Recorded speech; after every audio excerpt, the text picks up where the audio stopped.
Allah Subhanahu wa Ta'ala tidak menciptakan manusia untuk bergurau atau bercanda ataupun bermain-main, karena itu semua adalah pinjaman kepada kita, dipinjamkan kepada kita. Liyabluwakum ayyukum ahsanu amala, untuk mencoba siapa dari kita yang amalnya. Kita kalau diberikan sama orang tua kita, misalkan diberikan sepeda motor ataupun diberikan mobil, itu berarti tanggung jawab kepada kita. Kita harus jaga, kita harus bersihkan, kita harus betulkan kalau itu rusak. Kita harus isi bensinnya, kita harus ganti olinya, kita harus ganti bannya dari waktu ke waktu. Kita harus perbaiki ini dan itu, kita harus perhatikan motor itu. Bukan hanya digunakan saja. Kalau kita gunakan saja motor itu rusak, kita tidak betulkan, berarti kita orang yang tidak menjaga amanah. Sekarang kita di dunia, kita bisa mempersiapkan untuk hari itu, dan hari itu pasti datang kepada kita. Kita akan pasti wafat dan kembali kepada Allah, dan itu tujuan akhir. Maka persiapkanlah dirimu untuk hari pertemuan tersebut. Persiapkan dirimu untuk hari wafatmu. Persiapkan dirimu untuk hari kembalinya kita kepada Allah. Hari keluarga kita meninggalkan kita, hari keluarga kita dan semua yang kita sayangi dan menyayangi kita akan pergi meninggalkan kita. Assalamualaikum warahmatullahi wabarakatuh. Waalaikumsalam warahmatullahi wabarakatuh. Alhamdulillah. Alhamdulillahi mukrimina bi Mustafa alladhi arsyadana ila sabilin najah. Wassalatu wassalamu ala sayyidina Muhammadin khairil bariyah وعلى آله وصحبه من اختصوا بأزكى وأفضل وأعلى المزية والخصوصية. Alhamdulillah, limpahan puji kehadirat Allah Subhanahu wa Ta'ala, Sang Maha Raja langit dan bumi, yang maha mulia, yang maha dermawan, yang telah mengumpulkan kita di tempat yang mulia dan agung ini, dan memberikan kepada kita nikmat-nikmatnya yang mulia dan agung. Wa asbagha ni'amahu 'alaikum zahiratan wa batinah, di mana Allah telah memberikan kepada kita berbagai macam bentuk nikmat-nikmatnya yang kita tahu dan yang kita tidak tahu. Banyak, luar biasa. Wa in ta'uddu ni'matallahi la tuhsuha. Jika kalian berusaha untuk mengumpulkan dan menghitung jumlah nikmat-nikmat Allah, maka kalian tidak akan bisa, tidak akan mampu menghitung dan mengetahui jumlahnya, karena saking banyaknya nikmat Allah kepada kita. Dan perkumpulan kita di sini adalah nikmat dari Allah Subhanahu wa Ta'ala. Dan yang harus dimengerti adalah Allah Subhanahu wa Ta'ala memberikan banyak nikmat. Dan semua nikmat yang Allah berikan kepada kita itu bukan hanya pemberian dan begitu saja. Allah Subhanahu wa Ta'ala tidak menciptakan manusia untuk bergurau atau bercanda ataupun bermain-main. Diciptakan kita karena sebab. Kita diberikan mata, telinga, kaki dan organ-organ tubuh lainnya karena ada sebabnya. Kita diberikan kehidupan karena ada sebabnya. Allah berikan kepada kita, pinjamkan kepada kita matahari untuk di siang hari karena ada sebabnya, dan bulan di malam hari ada sebabnya. Dan bumi ini bukan Allah ciptakan abad, bukan Allah ciptakan bermain-main. Khalaqnahuma illa bil haqq. Allah ciptakan karena sebab yang jelas, karena itu semua adalah pinjaman kepada kita, dipinjamkan kepada kita. Liyabluwakum ayyukum ahsanu amala, untuk mencoba siapa dari kita yang amalnya. Allah akan melihat keimanan kita. Diberikan kita segala bentuk nikmat untuk melihat bagaimana kita bermuamalah dan berperilaku dengan nikmat-nikmat tersebut. Berarti yang harus kita ketahui, semua nikmat-nikmat itu adalah tanggung jawab kepada kita. Kita kalau diberikan sama orang tua kita, misalkan diberikan sepeda motor ataupun diberikan mobil, itu berarti tanggung jawab kepada kita. Kita harus jaga, kita harus bersihkan, kita harus betulkan kalau itu rusak. Kita harus isi bensinnya, kita harus ganti olinya, kita harus ganti bannya dari waktu ke waktu. Kita harus perbaiki ini dan itu. Kita harus perhatikan motor itu. Bukan hanya digunakan saja. Kalau kita gunakan saja motor itu rusak, kita tidak betulkan, berarti kita orang yang tidak menjaga amanah. Kita pantas mendapatkan hukuman jika seperti itu. Ini antara manusia dan manusia. Bagaimana manusia dengan Allah? Ini hanya nikmat motor ataupun mobil yang mungkin kita tidak begitu membutuhkannya. Maksud kalau nikmat itu hilang, kita tidak akan mati. Tapi Allah yang memberikan kita nikmat mata untuk melihat. Kau bayangkan, jika kita menyalahgunakannya dan Allah mampu mencabut nikmat itu dari kita. Kalau kita tidak bisa melihat lagi karena kita bermaksiat dengan mata kita, melihat hal yang tidak diridhoi oleh Allah, Allah mampu mencabut penglihatan kita. Begitu juga dengan pendengaran kita. Kita mendengarkan ghibah, mendengarkan namimah, mendengarkan nyanyian-nyanyian, suara-suara yang tidak diridhoi oleh Allah. Allah Subhanahu wa taala bisa mencabut pendengaran kita, kita tidak bisa lagi mendengar. Karena kita kurang ajar dengan amanah yang Allah berikan. Begitu juga dengan kaki kita, akal kita, dan semua yang ada di sekeliling kita pemberian dari Allah. Bahkan mengatakan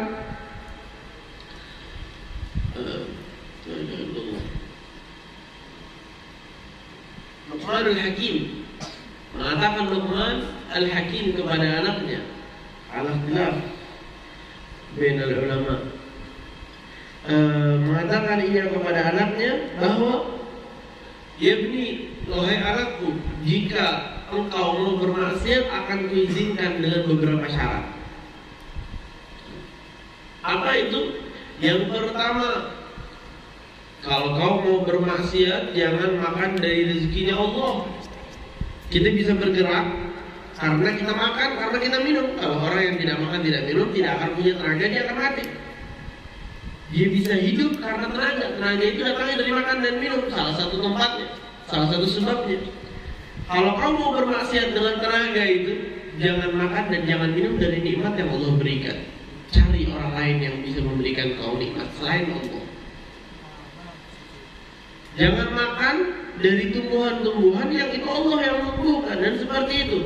Jangan kau bermaksiat dengan tenaga, dengan stamina yang itu pemberian dari Allah kepadamu. Dan yang kedua, jangan kau bermaksiat selama kau menggunakan tubuh yang itu dari Allah. Masa kau mau bermaksiat dengan matamu, dengan tubuhmu, dengan kakimu, dan itu pemberian dari Allah? Jangan. Cari hal yang milikmu yang kau bisa dapatkan sendiri, yang datangnya bukan dari Allah, yang bukan ciptaan Allah. Terserah kau mau bermaksiat. Tidak ada. Yang ketiga, jangan bermaksiat di bawah langitnya Allah atau di atas buminya Allah. Alangkah kurang ajarnya kau.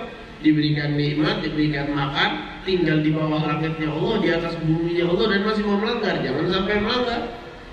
Dan yang terakhir, jangan bermaksiat selama Allah melihatmu. Jadi kita harus ambil apa maksudnya. Maksudnya memang tidak ada. Bukan maksiat itu bukan apa-apa, bukan jalan keluar. Karena kita hidup di bawah langitnya Allah, di atas buminya Allah. Makan dari nikmat-nikmat Allah. Tubuh kita dari Allah, waktu kita dari Allah, kekuatan kita dari Allah, dan semua yang kita miliki dari Allah. Dan setelah ini kita akan menggunakan untuk bermaksiat. Alangkah kurang ajarnya kita. Alangkah kurang ajarnya kita. Jika ada satu orang yang dermawan, seorang guru ataupun seorang yang memberikan kita nafkah, yang memberikan kita tempat tinggal, memberikan kita kendaraan, memberikan kita segala-galanya, kita pasti akan menghormatinya, akan taat kepada dia, karena dia orang yang berjasa kepada kita. Dan apa ada sosok di alam semesta ini lebih berjasa kepada kita daripada yang Maha Pencipta segala-galanya, Allah Subhanahu wa taala. Hasya wa kalla, Allah yang paling berjasa kepada kita. Karena itu semua pemberian Allah jika kita gunakan di hal-hal yang tidak membawa, yang bukan dari keridhaan Allah, maka hati-hatilah. Pada saat Allah memberikanmu mata dan kau gunakan untuk bermaksiat, itu akan ditanggungjawabkan nanti di hari akhirat. Pada saat kau diberikan telinga dan kau gunakan untuk bermaksiat, itu akan bertanggung jawab. Kau akan bertanggung jawab nanti di akhirat. Sampai Allah Subhanahu wa ta'ala menyebutkan di firman-Nya yang begitu agung, Inna 'aradna al-amanata 'ala as-samawati wal-ardi wal-jibali fa-abayna an yahmilnaha wa ashfaqna minha wa hamalaha al-insan innahu kana zaluman jahula. Allah katakan, kami menyalurkan amanah ini kepada makhluk-makhluk yang begitu besar, langit, bumi, lautan, gunung yang begitu besar dan kokohnya. Fa'abaina an yahmilnaha, mereka menolak untuk membawa amanah atau bertanggung jawab ini. Wa ashfaqna minha, kata Allah, dan kami kasihan kepada makhluk-makhluk itu karena amanah ini terlalu berat.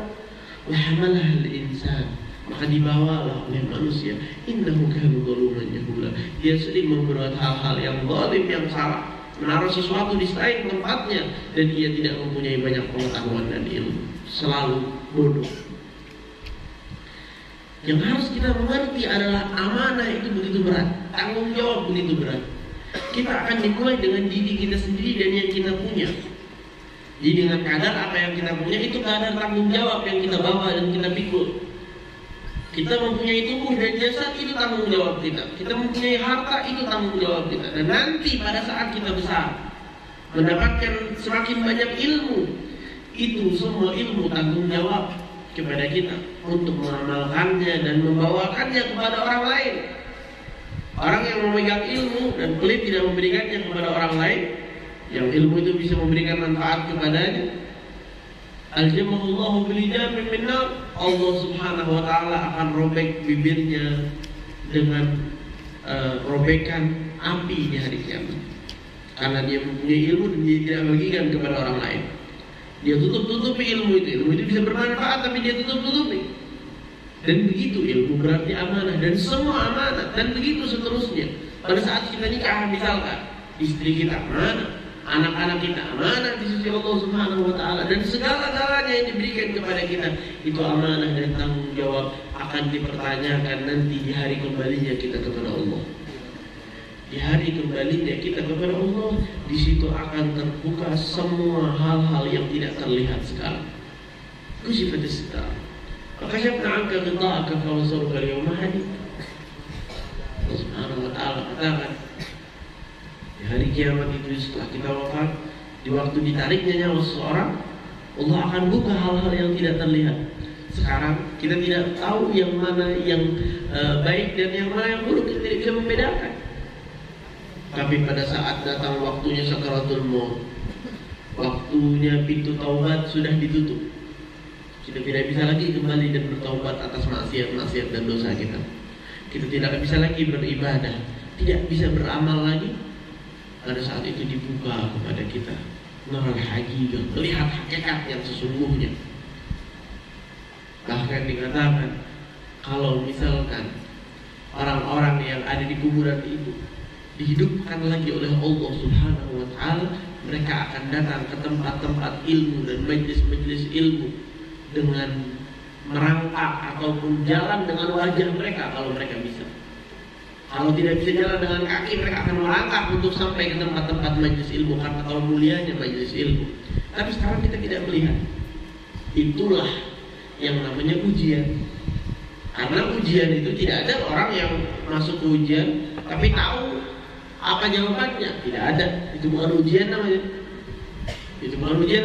Tapi ujian yang sebenarnya adalah kita ujian, kita tidak tahu apa jawabannya. Yang dimaksud kita tidak dikasih tahu sebelumnya apa caranya. Dan di situ kita diuji, dicoba. Apa kita bisa menjawab dan melakukan hal yang benar ataupun yang salah. Dan kita di dunia adalah cobaan dan ujian.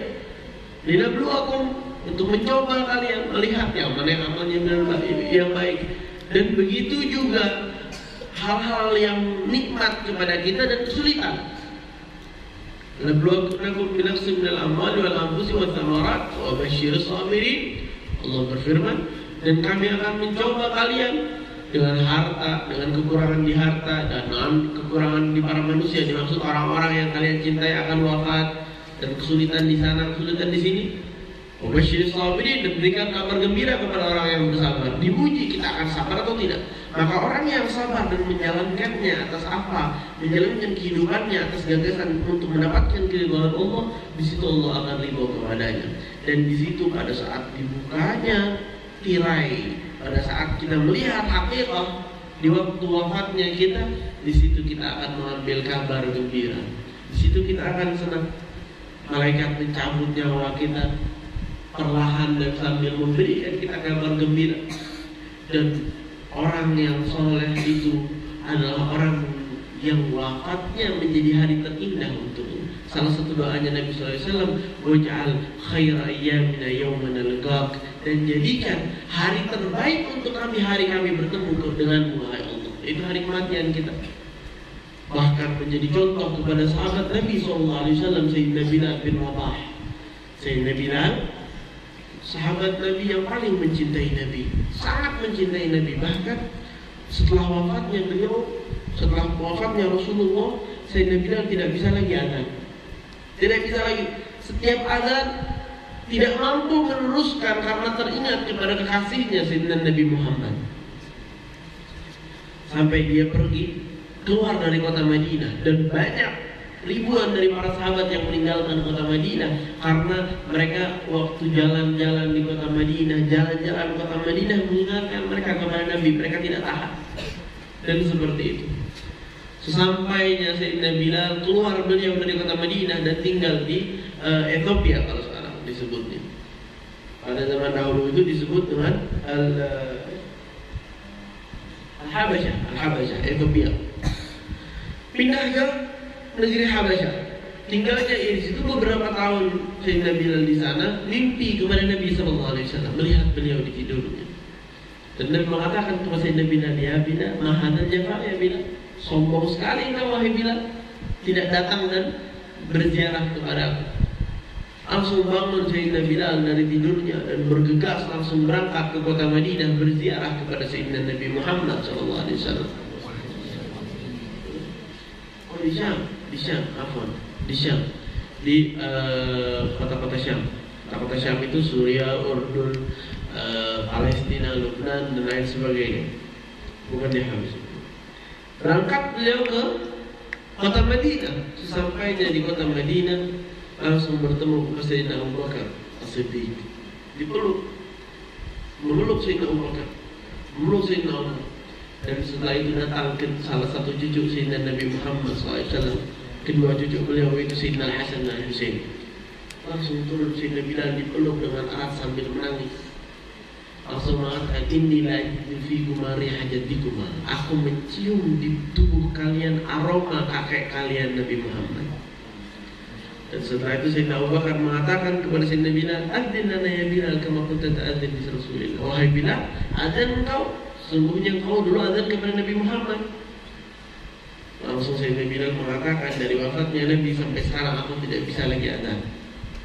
Mengatakan sahabat satu persatu, wahai Bilal, azan, tidak ada yang mau. Sampai datang kedua Sayyidina Al-Hasan dan Al-Husain. Mengatakan, ya Bilal, adzin lana kama kunta ta'adzin bi jaddina. Wahai Bilal, azanlah kau kepada kami, dengarkan kami azanmu sebagaimana kau azan dulu kepada kakek kami Sayyidina Muhammad. Sayyidina Bilal berkata, amma antum, kalau kalian berdua saya tidak bisa tolak apa yang saya katakan nanti kepada kakek kalian, kepada Sayyidina Nabi Muhammad kalau saya menolak permintaan kalian. Ia naik ke tempat biasa ia azan. Waktu dia memandangkan azan, Allahu Akbar, Allahu Akbar, Allahu Akbar, Allahu Akbar, Jadil Madinah. Kota Madinah langsung bergetar. Semua yang mendengarkan azan itu langsung kaget, karena mereka tidak pernah mendengarkan suara Bilal dari waktu wafatnya Sayyidina Nabi Muhammad. Dari waktu Nabi Muhammad, Bilal tidak pernah azan lagi. Jadi mereka ingat azannya Bilal ya pasti kalau ada Nabi Muhammad. Setelah itu mendengar azannya Bilal, Allahu Akbar, Allahu Akbar, Allahu Akbar, Allahu Akbar. Langsung bingung, yang di pasar bingung, yang di rumah-rumah semua bangun dari tidurnya dan kaget. Abu kita Rasulullah, akan Nabi Muhammad SAW sudah dibangkitkan lagi. Meneruskan, asyhadu an la ilaha illallah, Allah, asyhadu an la ilaha illallah,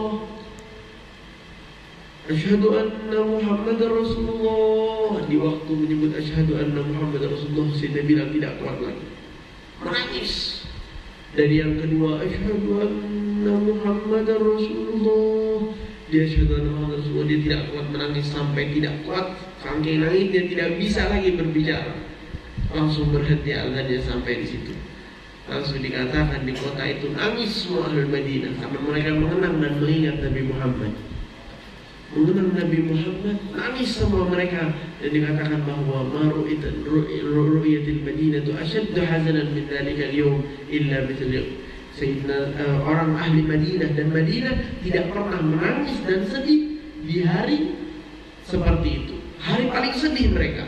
Dan hari yang lebih parah lagi hanya hari wafatnya Sayyidina Nabi Muhammad. Mereka mengingat wafatnya Nabi Muhammad dengan adanya Sayyidina Bilal. Sayyidina Bilal tidak bisa meneruskan adanya karena mengenang dan mengingat Nabi Muhammad. Ini rindu beliau kepada Nabi Muhammad.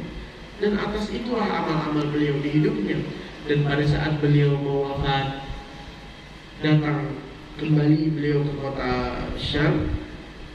Dan di waktu sakaratul maut, di waktu sekarat, istrinya datang kepadanya dan melihat suaminya lagi sekarat, mengatakan, wah karbah yang dimaksud musibah apa ini, beban apa ini, kesulitan apa ini.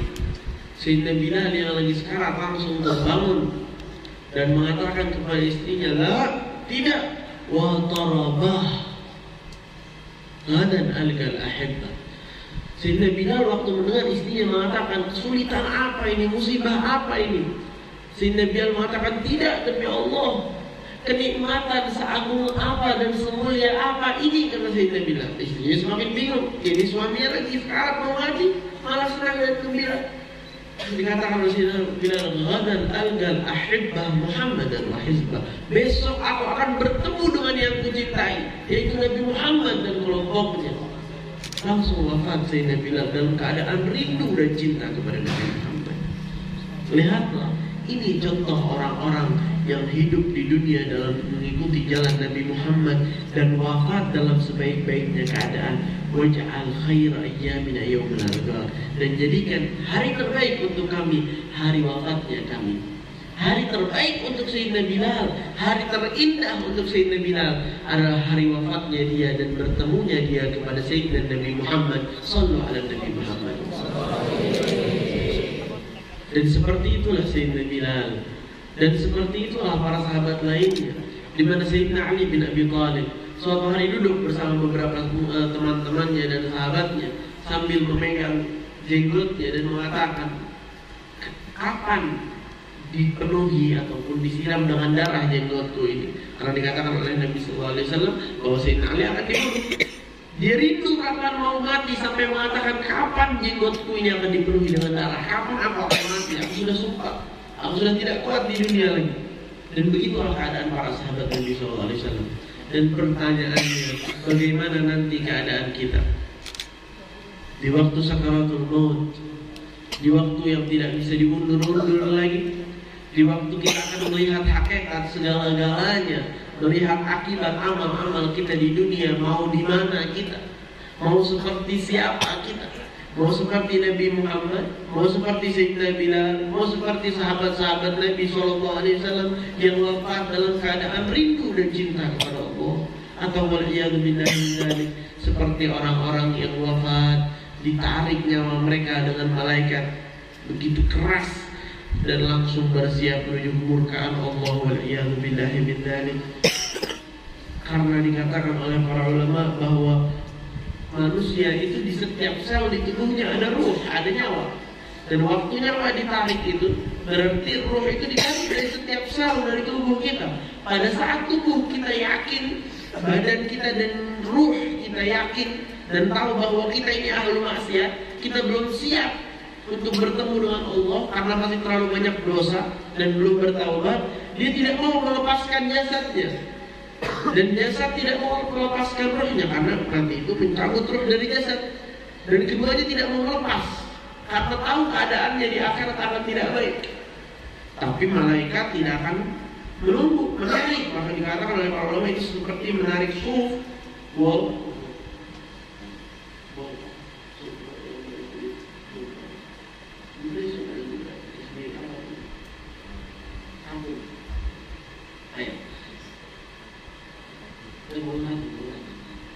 seperti menari katun dari show, dari pohon yang berduri. Di sini mungkin tidak banyak pohon berduri, tapi di sana itu ada pohon yang ma'ruf show, pohon yang banyak durinya.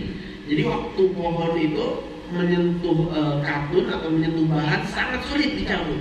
Jadi antara durinya yang patah ataupun katunnya yang robek, saking kerasnya.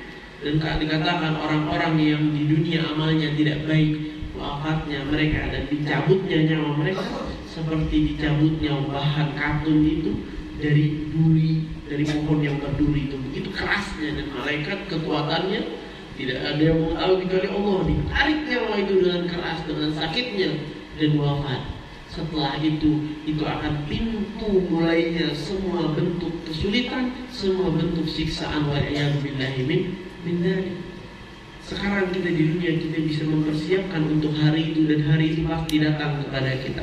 Kita akan pasti wafat dan kembali kepada Allah, dan itu tujuan akhir. Maka persiapkanlah dirimu untuk hari pertemuan tersebut. Persiapkan dirimu untuk hari wafatmu. Persiapkan dirimu untuk hari kembalinya kita kepada Allah. Hari keluarga kita meninggalkan kita, hari keluarga kita dan semua yang kita sayangi dan menyayangi kita akan pergi meninggalkan kita.